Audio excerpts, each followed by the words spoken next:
नमस्कार बच्चों and once again welcome back to your physics classes.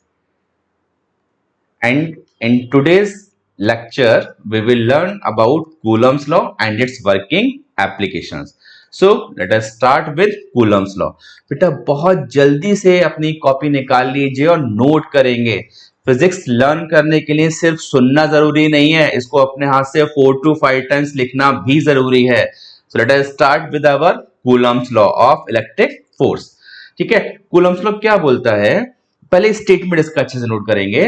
The magnitude of force applied between any two point charges at rest in free space is directly proportional to the product of the two charges and inversely proportional to the square of distance between them. ठीक है बेटा, ध्यान रखना Coulomb's law कब valid है? जब Coulomb's law तीन condition को सेटिस्फाइड करेगा तब आप कूलम्स लॉ अप्लाई कर सकते हैं. वो तीन कंडीशन कौन सी है? फर्स्ट, आपके चार्जेस कैसे होने चाहिए? पॉइंट चार्जेस होने चाहिए. दूसरा, पॉइंट चार्जेस कहां होने चाहिए? एट रेस्ट, रेस्ट में होने चाहिए. तीसरा, आपके चार्जेस कहां प्लेस होने चाहिए? इन फ्री स्पेस और वैक्यूम. तो सिंपल सी एक बात ध्यान रखने का, when two point charges are at rest in free space, जब ये तीन कंडीशन आपके सेटिस्फाइड होंगी तभी आप कूलम्स लॉ को अप्लाई कर सकते हैं. इनमें से अगर एक भी कंडीशन आपकी एप्लीकेबल नहीं है तो ये फॉर्मूला जो हम अभी डिस्कस करने जा रहे हैं, ये फॉर्मूला आपका डायरेक्टली एप्लीकेबल नहीं रहेगा. चलिए, come to the point Coulomb's law. Let us consider there are two charges Q1 and Q2 and they are separated by distance r from each other. So as per Coulomb's law क्या कहता है? The magnitude of force is directly proportional to the product of the two charges and it is directly proportional to 1 by r square. इसको combine करेंगे. जब हमने combine किया तो क्या निकल के आया? F is directly proportional to Q1 Q2 upon R square. हमें सबको पता है if it is directly proportional so there must be some proportionality constant, और in general हम proportionality constant क्या लेके चलते हैं? It is K Q1 Q2 upon R square. But ये जो K है ना, जिसको हमने क्या बोला? proportionality constant. बेटा इस K की यहाँ पर एक स्टैंडर्ड वैल्यू है, उसे हम क्या बोलते हैं? 1/4 pi epsilon not. What is epsilon not? लिखा हुआ है बेटा यहाँ पर, is called permittivity of the free space. ठीक है, अभी सिर्फ नोट करेंगे, परमिटिविटी पे आगे हम बात करेंगे क्या होती है. ठीक है, क्या हो गया? Epsilon not permittivity of the free space. ठीक है, एंड इसकी जो वैल्यू होती है इट इज 9 into 10 की power 9, it is newton metre square per coulomb square. ये आपकी के की वैल्यू मींस 1/4 पाई एप्सिलॉन की वैल्यू गिवन है कितनी? 9 into 10 की पावर 9, जिसको आप डायरेक्टली यूज कर सकते हैं. चलिए भाई, तो ये के की वैल्यू हम यहाँ रिप्लेस कर दें तो आपके पास फॉर्मूला क्या निकल के आ गया? It is F equals to 1/4 pi epsilon not Q1 Q2 upon R square. So by this formula we can calculate the magnitude of force applied between any two point charges at rest in vacuum. ठीक है, चलिए आगे चलते हैं. अब जरूरी है कि हमारे दो चार्जेस हमेशा फ्री स्पेस या वैक्यूम में ही हो. अगर हम किसी मीडियम में प्लेस कर दें देन बिल्कुल कर सकते हैं. बेटा ये फॉर्मूला मैं लिख दिया, स्पेशल कर दिया एफ वैक्यूम. अभी पढ़ा ना हमने 1/4 pi epsilon not Q1 Q2 upon R square. चलो, अब मैंने वही दो चार्जेस को कहां प्लेस कर दिया? इन एनी मीडियम. देखो थोड़ा सा इस डायग्राम को हम ऐसे समझ लेते हैं कि ये कोई स्लैब नहीं है, पार्शियल नहीं है, ये आपके पास एक मीडियम है. उस मीडियम के अंदर हमने दो चार्जेस प्लेस कर दी. ये मान के चलिए पहले दो चार्जेस फ्री स्पेस या वैक्यूम में रखे हुए थे, अब दो चार्जेस आपने वाटर के अंदर प्लेस कर दिए, आपने किसी ऑयल में प्लेस कर दिए, आपने किसी और मटेरियल के अंदर प्लेस कर दी, मींस किसी मीडियम में प्लेस कर दिया आपने. ठीक है, चलो अब फॉर्मूला क्या हो जाएगा? F medium it is 1/4 pi epsilon Q1 Q2 upon R square. बेटा ये एप्सिलॉन नॉट क्या था? Permittivity of free space. अब ये एप्सिलॉन क्या हो जाएगा? Permittivity of the medium. लिखा हुआ है where epsilon is absolute permittivity of the intervening medium, means जिस मीडियम में दो चार्जेस को हमने रख दिया है उस मीडियम की हम यहाँ पर परमिटिविटी लेके चलेंगे. ठीक है, देखो अब क्या करा हमने? डिवाइडिंग इक्वेशन 1/2 मींस 1 तो हमारी वैक्यूम वाली है, 2 हमारी मीडियम वाली है. मैंने 1 को 2 से डिवाइड कर दिया तो वैक्यूम अपॉन मीडियम ध्यान से देखिएगा Q1 Q2 upon R square से Q1 Q2 upon R square cancel हो गया, वन अप ये 4 पाई से 4 पाई कैंसिल हो गया, क्या बचा epsilon upon epsilon equals to K. ठीक है, देखो जो के है ये कांस्टेंट तो है बट ये वो कांस्टेंट नहीं जो हमने पीछे पढ़ा था, इसको हम क्या बोलते हैं, it is known as dielectric constant. इसको हम क्या बोलते हैं बेटा, it is known as dielectric constant. चलिए जरा इस डायलेक्ट्रिक कांस्टेंट पे हम ध्यान से बात करें तो पीछे अगर आप ध्यान से देखो ये के एप्सिलॉन अपॉन एप्सिलॉन का रेशियो है, साथ साथ फोर्स का रेशियो है in vacuum to the force in medium. चलिए तो सेम वैल्यू हमने यहाँ पे यूज कर ली, K equals to epsilon upon epsilon not और force between the two charges when the two charges are placed in vacuum to the force between the two charges when the two charges are placed in any medium. बेटा एक चीज ध्यान रखना, since it is the ratio of two forces तो it has no unit and no dimensional formula. It has no unit and no dimensional formula. इसकी ना ही तो कोई यूनिट है ना ही कोई डायमेंशनल फॉर्मूला होगा, क्यों, क्योंकि ये तो सिर्फ रेशियो है। अब रेशियो किस किस का, दो परमिटिविटी का रेशियो भी बोल सकते हैं, दो फोर्स का रेशियो भी बोल सकते हैं। देखो ऊपर लिखा हुआ हमने डायलेक्ट्रिक कांस्टेंट को हम कैसे डिफाइन कर सकते हैं, ratio of permittivity of the medium to the permittivity of the free space. एक और तरीका है defined as the ratio of force in free space to the force in given medium, और वो फोर्स कहां अप्लाई हो रहा है, between the two charges placed at the same distance. ठीक है, चलो तो जो हमने एक फॉर्मूला पढ़ा था यहां से एक रिजल्ट क्या निकल के आ रहा है, साफ साफ दिखाई दे रहा है, epsilon equals to epsilon upon epsilon equals to epsilon K आ गया ना। तो मीडियम में फॉर्मूला क्या पढ़ा था हमने अभी लास्ट पीछे स्लाइड में 1/4 pi epsilon and it is Q1 Q2 upon R square. बेटा किस एप्सिलॉन को मैं एप्सिलॉन कैसे रिप्लेस कर दें, बिल्कुल कर सकते हैं। तो अब आपका formula of force when the two charges are placed in any medium क्या हो गया, 1/4 pi epsilon naught K Q1 Q2 upon R square. अभी जो के है ना, मैं फिर बोल रहा हूं, इस के को हम क्या बोल रहे हैं, इस के को हम क्या बोल रही के तो है, it is called dielectric constant. बेटा it is also known as relative permittivity, it is also known as relative permittivity. और देखो आपके सामने लिखा हुआ है ये फोर्स क्या है, रेशियो है, so it has no unit and no dimension formula. तो के सिर्फ और सिर्फ क्या है, एक नंबर। तो ये वैल्यू नोट कर लेना, वैक्यूम के लिए के की value exactly equal to 1, air के लिए के की वैल्यू क्या हो गई 1.00054, it is very very small, मतलब ऑलमोस्ट इक्वल टू 1 है, तो हम एयर के लिए भी के की वैल्यू 1 ही लेके चलेंगे। वाटर के लिए क्या हो गई 80, ऐसे ही हर मीडियम के लिए के की वैल्यू डिफरेंट डिफरेंट रहेगी। वो हम आगे न्यूमेरिकल्स और क्वेश्चंस में आता रहेगा, उसको हम धीरे धीरे लर्न करते रहेंगे। चलिए बेटा एक कुछ आपके पास सिंपल यूनिट्स को डिफाइन के तरीके दे रखे हैं, नोट कर लीजिएगा, शायद किसी एमसीक्यू में कहीं आपको यूजफुल हो जाए, सो जस्ट रीड इट। हाँ जी, थोड़ा सा पीछे अभी हम फिर से बात करते हैं। बेटा अभी हमने पीछे कांस्टेंट पढ़ा, it is 1/4 pi epsilon not, इसकी वैल्यू हमने क्या पढ़ी, इट इज 9 into 10⁹9। लेकिन ये वैल्यू कहाँ है, this is the value in SI system, ये एसआई सिस्टम में वैल्यू है। लेकिन अगर आपको कहीं सीजीएस सिस्टम में यूज करना पड़ जाए तो ये नोट करेंगे 1/4 पाई एप्सिलॉन नॉट की वैल्यू क्या हो जाएगी, इक्वल्स टू 1। तो सीजीएस सिस्टम में 1/4 पाई एप्सिलॉन की वैल्यू 1 हो जाएगी, एमकेएस एसआई में आप क्या लेके चलेंगे 9 into 10⁹9।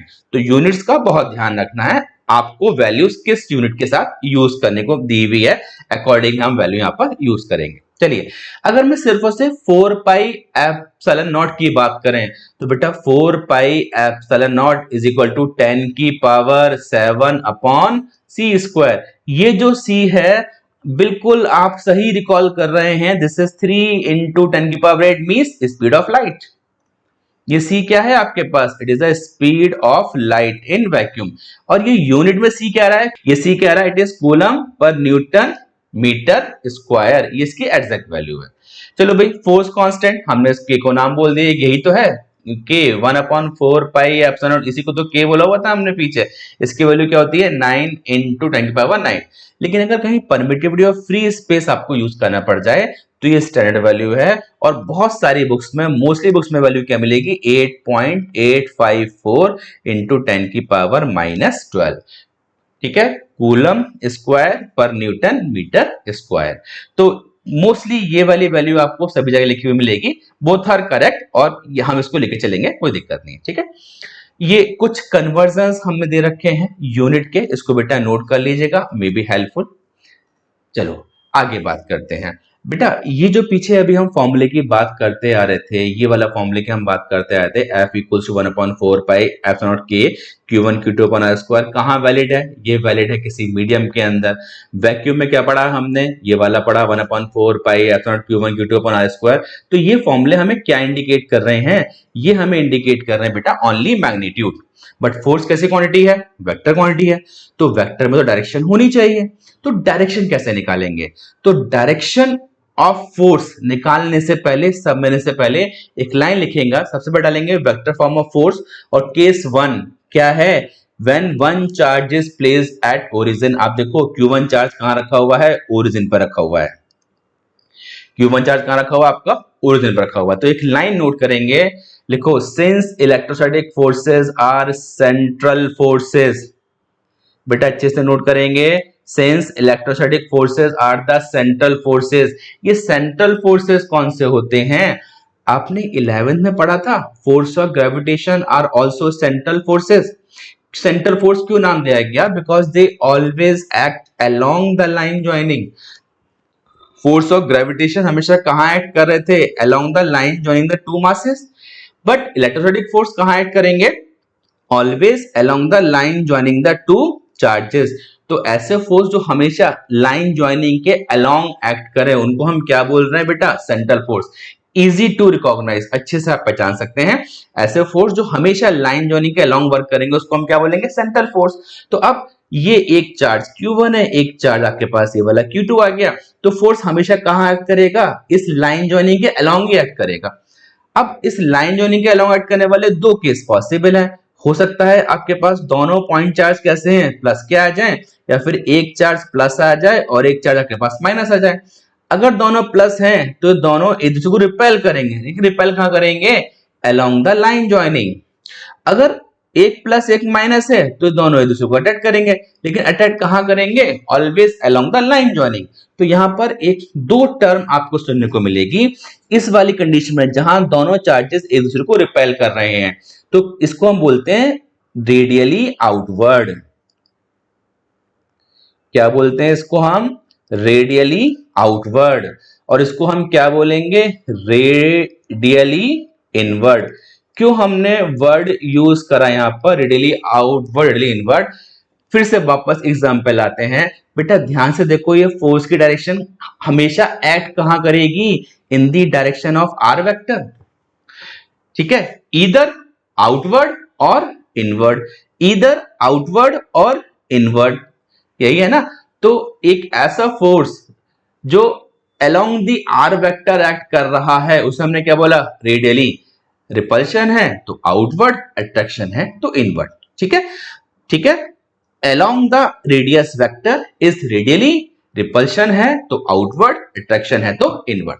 चलो भाई अब यहां पर आ जाते हैं। तो अब Q1 Q2 के बीच दो ही कंडीशन पॉसिबल है, या तो फोर्स ऑफ रिपल्शन होगा या फोर्स ऑफ अट्रैक्शन होगा, बट अल्टीमेटली एक्ट कहां करेगा? Always along the R vector. और बेटा 11th में हम पढ़ चुके हैं, the direction of any vector is given by its unit vector. देखो क्या मैं यहाँ पे आर कैप को लिख सकता हूं? R vector upon magnitude of vector R. Class 11 में खूब पढ़ा है। चलो भाई अब वेक्टर फॉर्म लिखनी है, तो वेक्टर फॉर्म में आ जाओ भाई। सबसे पहले मैग्नीट्यूड लिखेंगे। मैग्नीट्यूड क्या हो गया? It is 1/4 pi epsilon not Q1 Q2 upon R square. ये तो क्या हो गया? मैग्नीट्यूड। बेटा इसको मैं आर कैप से मल्टीप्लाई कर दूं तो वेक्टर में दो चीज होती हैं, एक मैग्नीट्यूड और एक डायरेक्शन। तो ये वाला पार्ट क्या रिप्रेजेंट कर रहा है? मैग्नीट्यूड। आर कैप क्या रिप्रेजेंट कर रहा है? डायरेक्शन। आर कैप है, यूनिट वेक्टर है, इसका मैग्नीट्यूड क्या होगा? 1। क्या मेरे फोर्स का मैग्नीट्यूड इफेक्ट हुआ? नहीं, इट विल रिमेन सेम। क्या हुआ? लेकिन डायरेक्शन ऐड हो गई। तो फाइनली क्या बन गई? ये वेक्टर फॉर्म ऑफ फोर्स। क्या बन गई है?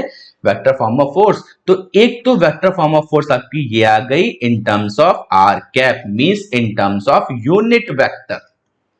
किसकी टर्म में आ गई है? In the terms of unit vector. लेकिन क्या मैं आर कैप को R vector upon mod R replace कर दें, जो ऊपर नोट किया हुआ है हमने? So it is 1/4 pi epsilon not Q1 Q2 upon R square, it is R vector upon mod R. बेटा आर स्क्वायर इंटू आर क्या कन्वर्ट हो जाएगा? R cube. अब ये फॉर्म निकल के आ गया आपके पास, सिंपली क्या आ गया? F equals to 1/4 pi epsilon not Q1 Q2 upon R cube, और ये क्या हो गया? R vector. तो बेटा ये भी वेक्टर फॉर्म ऑफ फोर्स है, ये भी वेक्टर फॉर्म ऑफ फोर्स है, but it is in terms of unit vector, it is in terms of R vector. अगर आर वेक्टर की फॉर्म में अगर पूछा जाए तो आप ये लिखेंगे। अक्सर एग्जाम में पूछ लिया जाता है right on the vector form of force. लेकिन ये केस 1 था, उस केस 1 में क्या स्पेसिफिक था? When one charge is placed at the origin. चलिए अभी केस 2 पे बात करते हैं।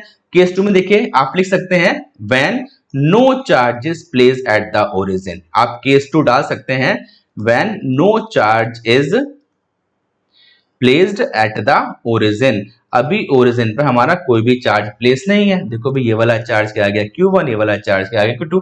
क्या कोई भी चार्ज आपके पास ओरिजिन पे है? नहीं है। अब क्या आएगी? एक बात ध्यान रखेंगे, फोर्स हमेशा कहां एक्ट करेगा? अलोंग द लाइन ज्वाइनिंग, क्योंकि इलेक्ट्रोस्टैटिक फोर्स कैसे फोर्स है? सेंट्रल फोर्स है। बस देखो बेटा यहां पर, तो R1 is what? Position vector of charge Q1। R2 is what? Position vector of charge Q2। 11th में पढ़ा था ना, याद आ रहा है? तो R21 क्या कहलाएगा? Displacement vector. अब यहां पर देखो position of charge Q2 is defined with respect to charge Q1, तो मैंने क्या लिया? R21। तो as per the triangle of vector R21 क्या हो जाएगा मेरे पास? R2 minus R1। ठीक है। अब यहां जो डिस्टेंस है वो ये वाली डिस्टेंस चलेगी आपके पास, ये आर वेक्टर जो आप ले रहे थे ना, आर वेक्टर जहां पे क्या लेगा? ये वाला R21 वेक्टर क्या रिप्रेजेंट कर रहा है? Separation between the two charges. तो हम इस R21 की वैल्यू यहां पर एज ए आर यूज करके चलेंगे। तो मैं एक सिंपल सी बात देखो बेटा, यहां जो एक्चुअली आपके पास आर वेक्टर है वो बेसिकली क्या है? R21 है। It is given bye R2 minus R1। Simple, class 11 में वेक्टर से पढ़ा था, इसे ही हमने R बोला हुआ है। यहां पर एक ही बात है, लिखने का तरीका है। तो बेटा अब अगर मेरे को लिखना हो, थोड़ा यहां बात करते हैं हम यूनिट वेक्टर। तो यूनिट वेक्टर क्या हो जाएगा आपके पास? R vector upon magnitude of R. अब यहां पर आर की वैल्यू क्या हो गई? It is R2 minus R1, और ये वाला भी क्या हो जाएगा? It is magnitude of R2 minus R1। ठीक है, तो बात वही है, इस आर कैप को हम रिप्लेस करेंगे R vector upon mod R, और देखो मैं रिप्लेस कर दिया। ये देखो ये क्या आ गया मेरे पास? आर वेक्टर, ये वाला मैग्नीट्यूड ऑफ आर। तो आर स्क्वायर इंटू आर फिर से क्या हो जाएगा? R cube. ठीक है, तो ये आपके पास आ गई vector form of force when no charges placed at origin. ठीक, चलो बेटा इसमें सबसे पहला पॉइंट देखो क्या लिखा हुआ है? Newton's third law. हाँ, आपका जो फोर्स एक दूसरे पे सॉरी ये दो चार्जेस एक दूसरे पे फोर्स अप्लाई कर रहे हैं ना, ये दोनों फोर्स आपस में कैसे होंगे? Equal in magnitude and opposite in direction. तो ये एक्शन रिएक्शन पेयर आपका फॉलो करेंगे, मींस न्यूटन थर्ड लॉ को फॉलो करेंगे। लेकिन एक सिंपल सी बात देखो, ये जो पीछे हमने बात करा ना, कूलम्स लॉ का स्टेटमेंट क्या बोलता है? The magnitude of force applied between the to point charges eight rest in vacuum. तो जो मैग्नीट्यूड ऑफ फोर्स आपने F निकाला है ना, ये Q1 ये Q2 पे, तो ये एक म्यूचुअल इंटरेक्शन फोर्स है। मींस Q1 Q2 को जितने फोर्स से अट्रैक्ट और रिपेल करेगा, Q2 भी Q1 को उसी मैग्नीट्यूड से अट्रैक्ट और रिपेल करेगा, बट डायरेक्शन क्या हो जाएगी? अलग अलग। चलो अभी इस पे बात करेंगे। दूसरा पॉइंट देख लें, क्या बोल रहे हैं? सेंट्रल फोर्सेस हम बात कर चुके हैं। फोर्स कहां एक्ट करेगा? Perfectly along the line joining the centres. ठीक है, वास्ट रेंज मतलब 10 की पावर -15 से लेके 10 की पावर +18 मीटर तक वर्क करेगा। भाई -15 के नीचे काम क्यों नहीं करेगा? जैसी सेपरेशन -15 से लेसर होगा, एक्चुअली ये तो साइज ऑफ न्यूक्लियस के ऑर्डर में आ गया, और मींस जैसे ही आप न्यूक्लियस के अंदर आ गए तो स्ट्रॉन्ग न्यूक्लियर फोर्सेस डोमिनेट कर जाएंगे, और फिर इलेक्ट्रोस्टैटिक फोर्सेस वहां पर डोमिनेट नहीं कर पाएंगे। मींस अब 10 की पावर -15 मीटर से सेपरेशन ज्यादा होना चाहिए, और कहां तक एप्लीकेबल है? 10 की पावर 18 मीटर तक। तो इलेक्ट्रोस्टैटिक फोर्स एक लॉन्ग रेंज फोर्स आप बोल सकते हैं। ठीक है, चलो वापस जरा Newton's third law of motion की बात चली थी, इस पे बात कर लेते हैं। बेटा ये दोनों एग्जांपल सेम ही है, मैं एक को लेकर समझाता हूं, दूसरा भी अकॉर्डिंगली समझ जाएंगे। सपोज देखो मैंने F12 और F21. F12 is what? Force on 1 due to 2. F21 is what? Force on 2 due to 1. तो मैं अगर लिख रहा हूं F21, ठीक है, तो फॉर्मूला सेम ही रहेगा 1/4 pi epsilon not Q1 Q2 upon R square, क्योंकि फोर्स कैसा है, ये म्यूचुअल डायरेक्शन फोर्स है, तो फोर्स का मैग्नीट्यूड सेम रहेगा। अब देखो F21 की डायरेक्शन कौन रिप्रेजेंट कर रहा है, R12 या R21? तो ऑब्वियसली R12, तो यहाँ पे क्या हो जाएगा, कैप R12, ये बेटा वेक्टर फॉर्म में कन्वर्ट हो गया। सिमिलरली मैं लिया F12, ठीक है, तो 1/4 pi epsilon naught and it is Q1 Q2 upon R square, और F12 डायरेक्शन ऑब्वियसली कौन रिप्रेजेंट कर रहा है, R21। देखो भाई, ये यूनिट वेक्टर इस डायरेक्शन में है तो इस वाले फोर्स के साथ ऐड होगा, ये यूनिट वेक्टर इस डायरेक्शन में तो इस वाले फोर्स का ऐड होगा। तो लेकिन अब एक बात देखो ना, क्या आपने साफ साफ 11th में तो पढ़ा ही है कि दोनों क्या है आपस में, equal in magnitude and opposite in direction. तो हम लिख सकते हैं या बट या since R12 equals to minus of R21, it means F21 will be equals to minus of F12, means दोनों फोर्स आपस में कैसे होगा, equal in magnitude and opposite in direction. क्या कर रहे हैं, ये न्यूटन्स थर्ड लॉ को फॉलो कर रहे हैं, they create action and reaction pair. चलो बेटा, अभी तक जो आपने पीछे पढ़ा था कूलम्स लॉ, उसमें एक केस था when the two charges are placed in any medium, मतलब किसी भी एक मीडियम है, इस मीडियम के अंदर मैंने दो चार्जेस को प्लेस कर दिया। लेकिन ये केस थोड़ा सा डिफरेंट हो गया। क्या हो गया, यहां पर दो चार्जेस के बीच मैंने एक छोटा सा मीडियम का स्लैब प्लेस कर दिया। ये देखो, कोई मीडियम है, उसका डायरेक्टिव कांस्टेंट क्या हो गया, के, एक छोटी सी स्लैब ऑफ थिकनेस टी मैंने दो चार्जेस के बीच में प्लेस कर दी। तो अब जो फोर्स है वो एग्जैक्टली दोनों फोर्सेस, दोनों फॉर्मूले को यूज करके नहीं निकलेगा, वो जो पीछे पढ़े थे हमने वैक्यूम मीडियम वाले। इसके लिए R दूसरा आएगा, उसको हम क्या बोलते हैं, effective air separation, and it is given by R minus t plus t root के।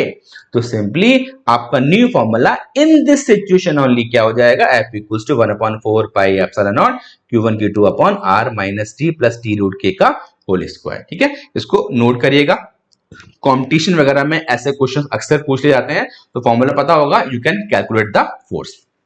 ठीक है, देखो कुछ क्रूशियल बात लिखी हुई, कह रहे हैं moving charges law is invalid. हमने बोला था ना, कूलम्स लॉ डायरेक्टली कहां वैलिड है, व्हेन द 2 पॉइंट चार्जेस कहां हो, रेस्ट में हो। अगर ये मूव कर गए तो डायरेक्टली आप यहां पर कूलम्स लॉ अप्लाई नहीं कर सकते। अगला क्या लिखा, force between Q1 Q2 remains completely unchanged if a third charge Q3 is brought nearer. बेटा ये मान के चलिए, ये आपके पास Q1 और Q2 है, मैंने एक और चार्ज यहां पर Q3 प्लेस कर दिया, तो Q1 Q2 के बीच लगने वाले फोर्स पर इस Q3 के प्रेजेंस और एब्सेंस से कोई इफेक्ट नहीं पड़ेगा। अगर Q3 है तो Q1 Q3 के बीच एक फोर्स वर्क करेगा, Q2 Q3 के बीच एक फोर्स करेगा। Q3 नहीं है तो ये फोर्स एक्ट नहीं करेंगे, लेकिन Q1 Q2 के बीच लगने वाला फोर्स Q3 कभी भी इफेक्ट नहीं करेगा। ठीक है बेटा, ये डेटा दिया हुआ है, डेटा क्या है एक्चुअली, ये इलेक्ट्रोस्टैटिक फोर्स और फोर्स ऑफ ग्रेविटेशन का रेशियो निकाला हुआ है। इलेक्ट्रोस्टैटिक फोर्स के Q1 Q2 upon R square, same distance पे हमने ग्रेविटेशनल फोर्स ले लिया F equals to G m1 m2 upon R square. तो इलेक्ट्रोस्टैटिक फोर्स और ग्रेविटेशनल फोर्स का रेशियो निकाला हुआ, लेकिन किस किस के लिए है, दो इलेक्ट्रॉन्स के लिए रेशियो क्या आएगा, 10 की पावर 43:1। एक प्रोटॉन एक इलेक्ट्रॉन का रेशियो क्या आएगा, 10 की पावर 39:1। दो प्रोटॉन्स के लिए रेशियो क्या आएगा, 10 की पावर 36:1। तो डेटा आप नोट कर लेंगे, अगर आप इस वाले फॉर्मूले से सॉल्व करेंगे then you will get the same answer. ये डायरेक्ट रिजल्ट है, आप इसको यूज कर सकते हैं। चलिए, मोस्ट इंपॉर्टेंट क्या आया आपके पास, प्रिंसिपल ऑफ सुपरपोजिशन। बेटा स्टेटमेंट नोट किया हुआ है, एक और सिंपल लैंग्वेज में आपको बोल रहा हूं, आप नोट कर सकते हैं। लिखिए, the net force acting on any charge Q due to multiple charges is given by the vector sum of the force due to individual charges. मैं रिपीट कर रहा हूं, the net force on any charge Q due to multiple charges is given by the vector sum of the force due to individual charges. भाई जितने भी charge होंगे वहां पे आपके पास 2 है, 3 है, 4 है, 5 है, उन सबका आप क्या निकालेंगे, वेक्टर सम। क्यों, क्योंकि फोर्स कैसे क्वांटिटी है, वेक्टर क्वांटिटी है, तो वेक्टर सम निकालेंगे और वेक्टर सम के बाद जो भी फोर्स आएगा that will be the net force acting on the charge Q। बेटा ये तो एक जनरल इक्वेशन लिख दी, लेकिन हमारे सिलेबस में जो हम क्वेश्चंस करेंगे उसमें आपको सुपरपोजिशन प्रिंसिपल यूज करना है for 3 charges and for 4 charges. कुछ 2-3 केसेस में आपको 5 और 6 चार्जेस केस मिल सकता है, बट मोस्टली 3 और 4 चार्जेस के बीच ही आपको इसको यूज करना होगा। खैर चलिए, तो एक जनरल केस में आपको बता रहा हूं, ये फॉर्मूला तो कुछ पढ़ा हुआ लग रहा है कि कब यूज करेंगे अभी बात करेंगे। एक केस सिंपली आएगा आपके पास जबकि किसी भी चार्ज पे दो फोर्स सेम डायरेक्शन में ऐड कर रहे होंगे। अगर दो फोर्स सेम डायरेक्शन में ऐड करेंगे तो सिंपली बेटा एफ नेट क्या होगा, आप ऐड कर दोगे, it is given bye F1 plus F2। एक केस ऐसा भी आ सकता है कि एक चार्ज पे आपके पास दो फोर्स अपोजिट डायरेक्शन में ऐड कर गए। अगर अपोजिट डायरेक्शन में ऐड कर गए तो एफ नेट सिंपली क्या हो जाएगा, F1 माइनस F2। अगर F2 ग्रेटर है तो फिर आप F2 माइनस F1 भी लिख सकते हैं।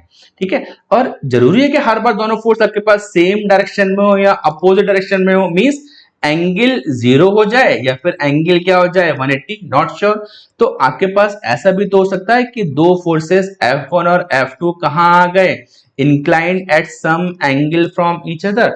तो जब जब ये वाला केस आएगा तब तब बेटा आप क्या यूज करेंगे, याद करो क्लास 11 में पढ़ा था ना आपने, ट्राइंगल लॉ ऑफ एडिशन और पैराग्राम लॉ ऑफ एडिशन। और उन दोनों का रिजल्ट हम कैसे निकाले थे, F net is given by under root F1 square plus F2 square plus 2F1 F2 cos theta. ये आपके पास क्या हो जाएगा, डायरेक्शन निकाल देगा। बेटा ऊपर वाले केस में अगर आप थीटा 0 लेके चलेंगे तो ये वाला रिजल्ट मिल जाएगा, यहां पर थीटा 180 लेंगे तो आपको रिजल्ट ये वाला मिल जाएगा। ठीक है, 11 में कर चुके हैं, वही फॉर्मूला यूज किया हुआ है। ठीक है, तो ये क्या हो गया, formula for finding the F net. कैसे निकालेंगे हम, bye the vector sum of the two का मैंने एग्जांपल लिख दिया है। आगे हम जब नेक्स्ट वीडियो में हम न्यूमेरिकल्स पे बात करेंगे तो उसमें चीजें क्लियर हो जाएंगी। है बेटा इस डायग्राम में थोड़ा सा चेंज कर लेना, थोड़ा चेंज क्या करना है, एक्चुअली थीटा क्या है, theta is the angle between F1 and F2। ठीक है, थीटा क्या है, angle between F1 and F2। और जो अल्फा है वो क्या है, इट इज द एंगल जो F नेट F1 के साथ ड्रॉ कर रहा है। हमने ये तो पढ़ा था ना, इसको डायग्राम को थोड़ा सा अपडेट करके बना लीजिएगा, अदरवाइज इसकी खास यूज नहीं है, it is just for your understanding. बेटा ये कुछ ना रिजल्ट दे दिए हैं स्टैंडर्ड, लेकिन किस केस में, जबकि दोनों ही फोर्स आपके पास कैसे हैं, इक्वल इन मैग्नीट्यूड, उसको हमने F मान लिया। तो अगर दोनों फोर्स सेम डायरेक्शन में तो F नेट 2F हो जाएगा, दोनों फोर्स अगर अपोजिट डायरेक्शन में तो F नेट 0 हो जाएगा।